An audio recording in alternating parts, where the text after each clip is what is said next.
ایک ہمارے یہاں خطبہ حجت الوداع کی بڑی الحمدللہ ہم بات کرتے ہیں. کیا نبی علیہ السلام نے فرمایا کیا کہ جی میں تمہیں اپنے بعد دو چیزیں چھوڑے جا رہا ہوں, ایک قرآن اور ایک سنت. ہر ایک یہی کہہ رہا ہے, ایک قرآن اور ایک سنت. یار آپ اپنے اندر یہ اخلاقی جرت کیوں نہیں پیدا کرتے کہ میں تمہارے درمیان دو چیزیں چھوڑے جا رہا ہوں, ایک قرآن اور ایک اپنی اطرت, اپنے اہل بیت, اپنی آل. صحابہ کیوں نہیں فرمایا میں تمہارے درمیان صحابہ چھوڑے جا رہا ہوں؟ صحابہ کے لیے یہ بھی حدیث ہے نا کہ میرے کسی بھی صحابی کو, مفہوم عرض کرتا ہوں کہ تم میرے کسی بھی صحابی کی اقتداء کرو گے تو ہدایت پا جاؤ گے. لیکن خطبہ حجت الوداع جو دنیا کا سب سے بڑا اجتماع تھا, 1.25 لاکھ صحابہ موجود تھے جو پوری دنیا میں گئے, انہوں نے پہنچانا تھا پیغام نبی کا, کیونکہ اس دن دین مکمل ہو گیا تھا. فرمایا میں اہل بیت چھوڑا. کیوں؟ اس کی سب سے بڑی وجہ, صحابہ بھی وفات پا گئے, کئی صحابہ نے شادیاں نہیں کی, کئی اصحاب کے اولاد ہی نہیں ہیں. لیکن اللہ نے قرآن میں وعدہ کیا ان شانیہ کا هو الابتر, اے محبوب تیرا دشمن ہی بے نام رہے گا لیکن تیری آل چلے گی, تیری آل چلے گی, قیامت تک سید ہوگا. آئے گا آخری سید جس کا نام مہدی ہوگا, محمد ہوگا, وہی آ کر کے پھر دجال کو بھی مارے گا. وہی آ کے جب حضرت عیسیٰ علیہ السلام کو بھی کلمہ پڑھا کر کے وہ کہیں گے کہ اب میں لا الہ الا اللہ محمد رسول اللہ کا کلمہ پڑھتا ہوں. اب بات آ جاتی ہے یہاں پر کہ ہم کیوں نہیں سناتے کربلا کا. چھوڑ دیا کربلا کو, شیعوں کا کام ہے یہ, تو ہمارا کام نہیں ہے. یہ کس نے کہہ دیا کہ یہ خالی کربلا, اہل بیت, نبی کی آل صرف شیعوں کا ٹھیکہ ہے؟ سوری ٹو سے اگر میرے الفاظ سخت ہیں تو یار, نبی علیہ السلام نے فرمایا قرآن کی نص ثابت ہے. نص اس کو کہتے ہیں جس پہ قرآن سے دلیل آئی ہو. تو قرآن کی آیت مباہلہ نہیں ہے, آیت تطہیر نہیں ہے. میں تم سے کچھ نہیں مانگتا, نبی فرما رہے اللہ کی, میں کوئی کچھ نہیں سوال کرتا تم سے, الا المودۃ القربا, میرے اقربا کی, میرے اہل بیت کی, ان کی مودت رکھو. اور مودت محبت سے بہت عالی مقام ہوتا ہے. اس کے اندر اگر ہم جائیں گے نا, لیکن جب تک وہ کرائیٹیریا نہیں بنے گا اس وقت تک بچیں گے نہیں. کون سا ٹولہ شروع ہو گیا جی, ذرا سا ذکر اہل بیت کیا, ذکر علی کیا, انہوں نے کہا تفضیلی ہے تو رافضی ہے, اب اس کا کیا کریں, یہ بھی تو مسئلہ ہے. میں نے آپ سے عرض کیا نا, ہمیں دوبارہ ریویو کرنا پڑے گا. میں تمام علماء اہل سنت سے ہاتھ جوڑ کر, میں حقیر فقیر آدمی, طالب علم ہوں, میری کوئی اوقات نہیں ہے, صرف ہاتھ جوڑ کر جید علماء سے, بڑے علماء کرام سے عرض کروں گا, خدا کے لیے ایک تو ہم اپنا ایگو, انا کا خول توڑیں, گردن میں جو سریے ہیں ان کو ہاتھ جوڑ کر عاجزانہ آپ کی جوتیاں پکڑ کر عرض کرتا ہوں, خدا کے لیے بیٹھیں.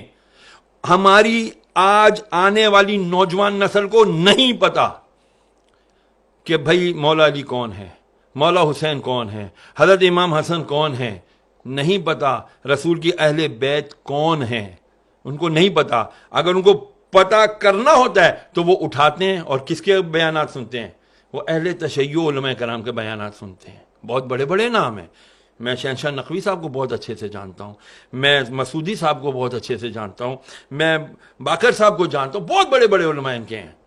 لیکن کیا عوام علماء اہل سنت اپنی اس جو بھی کمی ہے اس کو ختم نہیں کر سکتے؟ میری التجا ہے, خدا کے لیے تفضیلیت کا لیبل ہر ایک کے اوپر نہ لگائیں. صحابہ کرام علیہ رضوان ان کے اپنے مقام ہیں, اہل بیت کا الگ مقام ہے. کیوں مقابلہ کرتے ہیں آپ لوگ؟ خدا کے لیے نہ مقابلہ کریں, یہ مقابلے بازی کا کام ہے ہی نہیں. اللہ اکبر. یار جب ویسے آپ اس بات کو قبول کرتے ہیں, سچا سوال ہے, حضور نے ہم میں اہل بیت کو چھوڑا تھا, انی تارکو فیکم ثقلین کتاب اللہ و اطرتی, اور ہم نے بھی اہل بیت کو چھوڑ ہی دیا. دیکھیں کرائیٹیریا دے دیا, ایک اصول دے دیا, قرآن کو پکڑے رہو گے ہدایت پر رہو گے, قرآن کے ساتھ دوسری چیز کیا چھوڑی, اہل بیت کو پکڑو گے تو ہدایت پر رہو گے. خالی اہل بیت پکڑا, قرآن چھوڑ دیا گمراہ, قرآن پکڑا اہل بیت چھوڑ دیا گمراہ, دونوں. کیونکہ اہل بیت کون ہے یار؟ کربلا اگر نہ برپا ہوتا, میں بہت بڑی بات عرض کرنے لگا ہوں, اگر کربلا کا واقعہ نہ ہوتا تو خدا کی قسم حق اور باطل کا پتہ ہی نہیں چلنا تھا. اللہ اکبر. پھر تو وہی ہوتا جس کی لاٹھی اس کی بھینس. یزید آ جاتے ہر دور کے اور کہتے ہیں جی ہم اتھارٹی ہے, ہمارے پاس طاقت ہے, ہماری بات مانو, ہم جو کہہ رہے ہیں وہی حدیث ہے, ہم جو کہہ رہے ہیں وہی شریعت ہے. امام حسین نے کیا تھا یار, بڑے مزے سے مدینے میں رہ رہے تھے, بڑے آرام سے جو ہے نا زندگی گزار سکتے تھے, وظیفے مقرر ہو جاتے, کسی جگہ کی گورنر ہی مل جاتی. ہاں جی, گادی نشین بن جاتے ہیں لوگ یہاں پر. کتنی بڑی گدی آپ کے پاس ہے. ہاں آج اللہ اکبر. تو پھر ذرا بتائیے جو آل رسول ہوتے اس سے بڑی گدی کسی کی ہونی تھی؟ نہیں ہونی تھی نا، لیکن نہیں ہے۔ کہتے ہیں نا جن کو دھوکے سے کوفے بلایا گیا، جنہیں بیٹھے بٹھائے ستایا گیا، جن کی گردن پہ خنجر چلایا گیا، اس حسین ابن حیدر پہ لاکھوں سلام۔ آج اس حسین نے اگر قربانی نہ دی ہوتی 61 ہجری میں، خدا کی قسم اسلام کا نام لیوا کوئی نہ ہونا تھا، پھر یزید اور صرف یزید ہوتا۔ میں کسی چینل پر گیا تھا، معذرت کے ساتھ ایک عرض کر دوں، میرا میڈیا کہتے ہیں آزاد ہے، کوئی آزاد نہیں ہے۔ مجھے کہا گیا یزید کا نام نہیں لینا، دشمن نے اہل بیت کہہ دینا یا دشمن حسین کہہ دینا۔ میں کیوں نہیں نام لوں یزید کا؟ لعنت بھی جب تک میں یزید لعنت اللہ علیہ جب تک نہیں کہوں گا میری تسلی نہیں ہوگی۔ تو میں کیوں کروں ایسا کام، میں کیوں کروں ایسا پروگرام کہ جہاں پر میں حق اور باطل کو بیان ہی نہ کر سکوں؟ تو پھر آپ پروگرام کیوں کر رہے ہو بھائی؟ آپ کا مقصد، آپ صرف اپنی فارمیلٹی پوری کر رہے ہو، تو پھر ایسی فارمیلٹی اللہ منہ پہ مارے گا، ایسی نمازیں ایسی عبادتیں اللہ منہ پہ مارے گا، نہیں چلیں گی بھائی۔ تو پھر میں بھی سوچوں کہ میں پھر ایسے پروگراموں میں کیوں جاؤں کہ جہاں پر میں حق اور باطل کا نام ہی نہ لے سکوں۔ اور وہ 1400 سال پرانے یزید کا نام لیتے ہوئے گھبرا رہے ہیں، تو موجودہ یزید کے تو یہ تلوے چاٹیں گے۔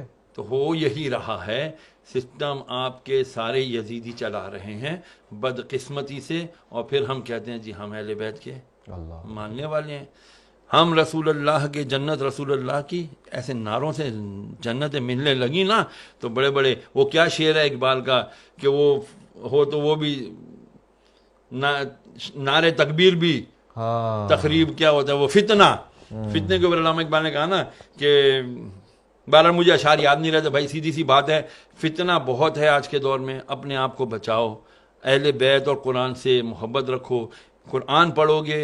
مولا کا ایک قول یاد رکھنا، مولا علی مشکل کشا کیا فرماتے ہیں جب میری خواہش ہوتی ہے کہ میں اللہ سے بات کروں تو میں قرآن پڑھتا ہوں، میں نماز پڑھتا ہوں، اور جب میں چاہتا ہوں کہ اللہ مجھ سے بات کرے تو میں قرآن پڑھتا ہوں، تو مجھے لگتا ہے اللہ مجھ سے کلام کر رہا ہے۔ کیا بات ہے۔ تو جب یہ بتا دیا مولا نے کہ دیکھو تم قرآن بھی نہیں چھوڑنا اور ہم لوگوں کو بھی نہیں چھوڑنا، بہت بہت اگر ان کو چھوڑ دو گے تو گمراہ ہو جاؤ گے۔ سبحان اللہ۔